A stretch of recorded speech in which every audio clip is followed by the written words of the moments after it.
Tabangi ko nga manguyap nimo.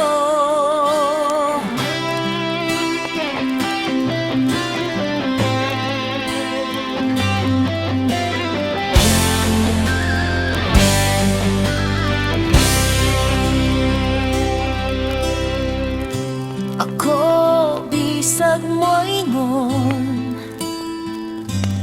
sila nga wala ko'y edukasyon. Ilang usbon ko sa akong gibuhat karon, puno sila bisyo. Wala sila'y kaluoy sa ilang mga ginikanan nga mipadayag lang aron.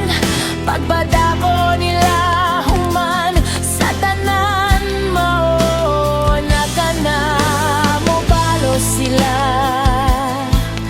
Sa ilang mga ginikanan apang kanunay ra gihapon silang mopalta sa eskwelahan.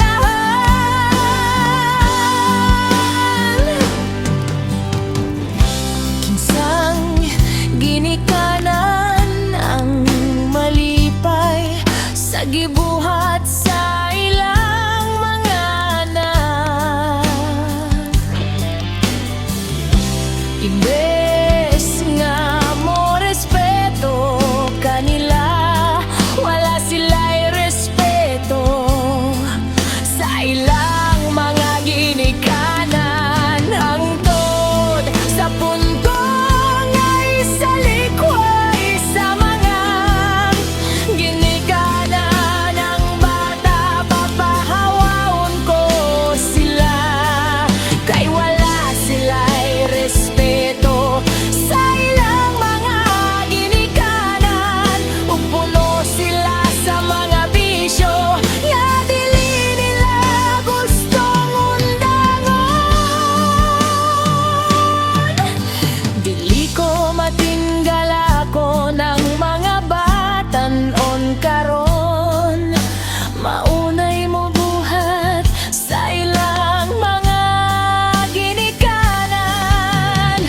Mas maayo pa unta kung ipalhok sila sa prisuhan o ipadala sa DSWD, kay sobra ra sila karugante sa ilang mga ginagtrabaho. Puro na sila maayo og dagan.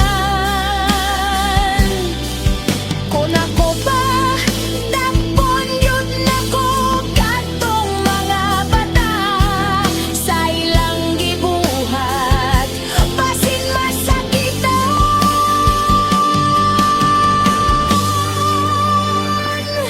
Sila ug pasagdan na lang, nako sila nga mapriso. Unya ang trabaho puro rasugal, imbes nga ihatag nila ang kwarta. Iyahang mga asawa gisugal ra niya.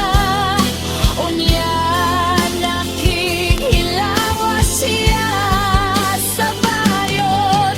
Mas maayo siguro kung tomboy siya. Sigurado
nakauli ka unsang orasa na mangano unsa may project nimo karon maayo gani kay wala ka nasakitan gabi ina kaayo ug sayo pa sa buntag sultihi ko na kay gitago gikan nako nga wala ko kabalo